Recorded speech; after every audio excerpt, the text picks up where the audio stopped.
ابراہیم تو میرا خلیل ہے، لیکن میں نے فیصلہ کر لیا ہے اب تو ان کے لیے دعا نہیں کرنا۔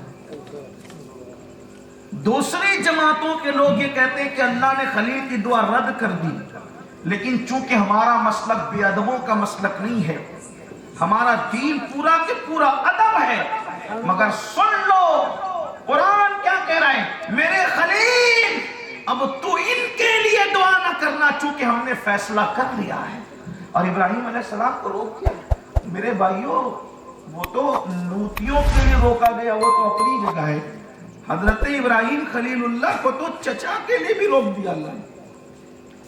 آزر سے فرمایا تھا میرے چچا تو نے میرے ساتھ کچھ خیر کیا ہے تو میں تیرے لیے مغفرت کی دعا کروں گا۔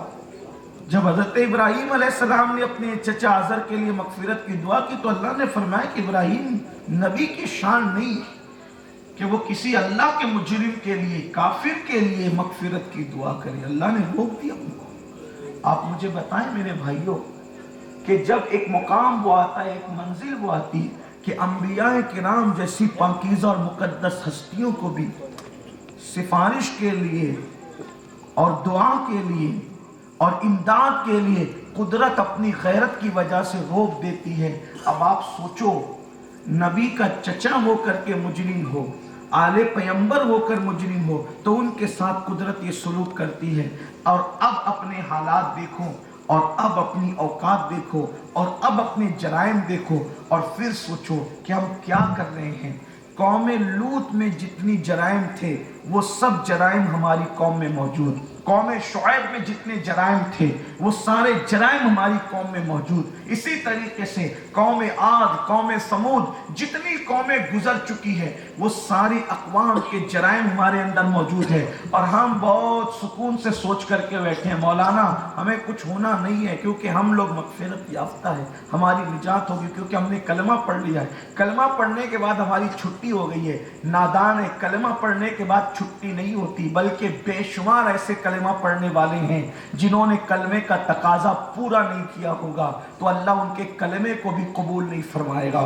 خود اللہ کے رسول علیہ السلام نے جن کی شہادتیں رد ہونے والی ہے، اللہ کے رسول علیہ السلام نے جن کی شہادتیں رد ہونے والی ہے ان کا ذکر فرمایا۔ میرے آقا مصطفیٰ جان رحمت صلی اللہ علیہ وآلہ وسلم ارشاد فرماتے ہیں، آقا کریم فرماتے ہیں کہ جو شخص دنیا کے اندر نشہ کرے گا اور نشے میں مبتلا ہوگا، اللہ اکبر، دنیا میں نشہ کرنے والا اور نشے میں مبتلا ہونے والا وہ ہے کہ اللہ اکبر اس نے توریت میں جو آیا اس کا انکار کیا، انجیل میں جو آیا اس کا انکار کیا، زبور میں جو آیا اس کا انکار کیا، قرآن میں جو آیا اس کا انکار کیا، اس نے محمد کا انکار کیا جس نے نشہ کیا، اور قیامت کے دن اللہ اس کی شہادت کو قبول نہیں فرمائے گا۔ یہ فقیہ ابو اللہ سمرقندی جو چوتھی صدی کے حنفیوں کے عظیم فقیہ ہے وہ فرما رہے ہیں حدیث پاک لکھتے ہوئے کہ اللہ کے رسول علیہ السلام نے فرمایا اللہ اس کی شہادت کو بھی قبول نہیں فرمائے گا، اللہ اس کی شہادت کو رد فرما دے گا جس نے نشہ کیا۔ اور ایک مقام پر اللہ کے رسول علیہ السلام ارشاد فرماتے ہیں کہ جس نے 4 مرتبہ نشہ کر لیا میں محمد اعلان کرتا ہوں کہ میں اس سے بیزار ہوں، میں اس سے بیزار ہو گیا ہوں۔ اللہ کے رسول علیہ السلام بیزاری کا اعلان فرما رہے ہیں۔ میرے پیارے آقا صلی اللہ علیہ وآلہ وسلم کے پیارے دیوانوں، اندازہ تو فرمائیں قوم کہاں جا رہی، کس سمت جا رہی ہے، اور پھر بڑی معذرت کے ساتھ کہ نشے کے الگ الگ پہلو ہیں۔ میں اور بھی جرائم کی طرف بات کرنے والا ہوں لیکن بات شہادت کی چلی اور آگے تو عرض کروں اللہ اکبر، الگ الگ پہلو ہیں، الگ الگ انداز سے لوگ گناہ کی طرف جا رہے ہیں۔ ایک دور تھا لوگ دیسی شراب پیتے تھے اور اسی میں کبھی گٹر کے کنارے پڑے رہتے تھے، کبھی کہیں پڑے رہتے تھے، کبھی کہیں پڑے رہتے تھے، ذلیل ہوتے تھے، رسوا ہوتے تھے، لوگ پہچان لیتے تھے کہ یہ نشہ کرنے والے ہیں۔ آج نشے کی مختلف شکلیں ہیں۔ میں تھوڑا سا اگر آپ کی بے ادبی ہو تو اس سے معذرت چاہتے ہوئے میری نظر میں تو جہاں تک مجھے تھوڑا موڑا علم ہے کہ جانتا ہوں کہ 5 وقتہ نمازی بھی اس وقت نشے پہ ڈال دیے گئے ہیں، حاجی صاحبان کہلانے والے بھی نشے پہ ڈال دیے گئے ہیں، مجمع میں بے شمار لوگ ایسے ہیں جن کو شعور نہیں ہے اور وہ نشے پہ ڈال دیے گئے ہیں۔ اس کی مختلف شکلیں ہیں۔ ایک تو یہ جو آپ جس کو نشہ جانتے ہیں. پھر حیرت یہ ہے کہ جو لوگ نشے کے خلاف باتیں کرتے ہیں ان کو خبر بھی نہیں ہے اور وہ نشے میں ڈوبے ہوئے ہیں, نشے میں مبتلا ہیں. آئیے تھوڑا آج اس پر گفتگو کریں گے, لیکن بات یاد رکھنا, نشہ پھر نشہ ہے, اس کی نحوست پھر نحوست ہے, اس کے جرائم پھر جرائم ہے. اللہ اکبر, اللہ اکبر. یہ جو بھنگ سے نشہ کر رہے ہیں آپ واقف ہیں, گولیوں سے نشہ کر رہے ہیں واقف ہیں. کچھ لوگ منہ کی بدبو سے بچنے کے لیے کھانسی کی دواؤں سے نشہ کرتے ہیں, اور بھی کچھ چیزیں ایسی ہیں. میں اب اس کو اس لیے اوپن نہیں کرنا چاہتا کہ کہیں ایسا نہ ہو کہ نامعلوموں کو معلوم پڑ جائے, اور جو کان بہت ساری چیزوں سے واقف نہ ہو ان کو واقفیت ہو جائے.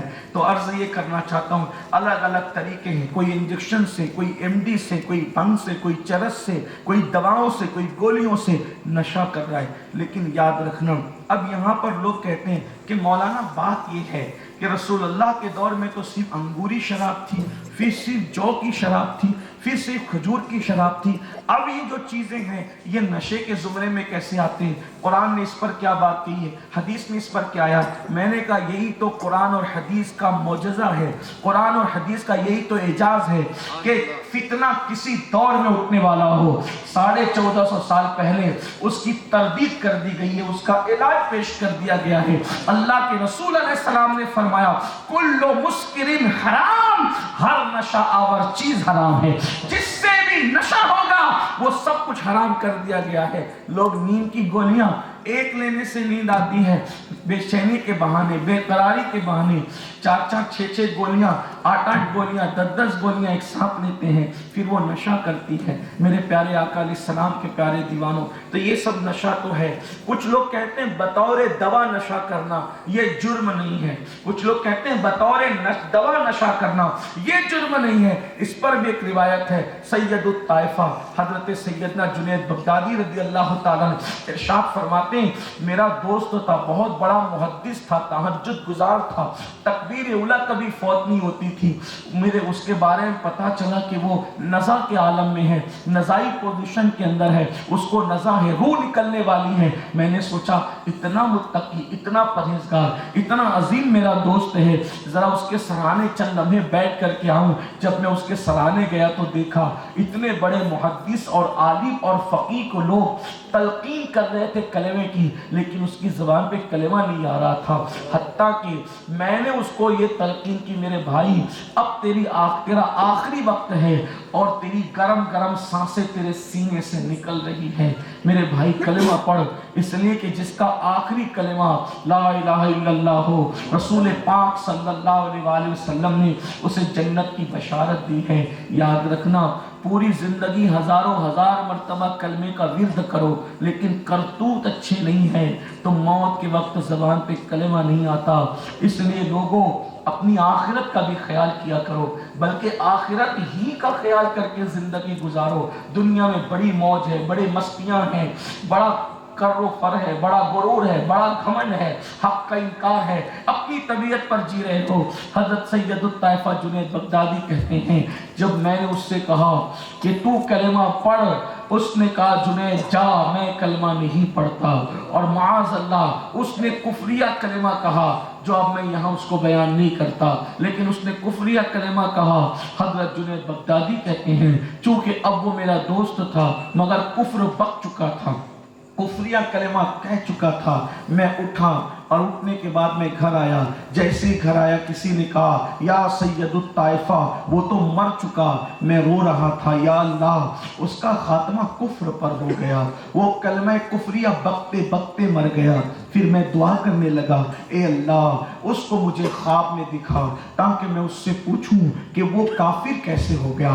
اتنا بڑا عالم, اتنا بڑا فقیہ, اتنا بڑا محدث, اتنا عظیم تہجد گزار, عبادت گزار انسان, وہ کافر کیسے ہو گیا, وہ کافر کیسے ہو گیا. تو اس کے موت کے بعد میں نے خواب میں دیکھا کہ وہ تارکول کے لباس میں ہے, وہ ڈامر کا لباس تارکول کا لباس میں ہے, اور وہ جہنم کی جوتیاں اس کے پیروں میں ڈال دی گئی ہے اور وہ عذاب میں تڑپ رہا ہے. میں نے پوچھا بتا, اتنا عظیم تہجد گزار, عبادت گزار, عالم, محدث, فقیہ ہو کر تو جہنم میں کیسے گیا, تو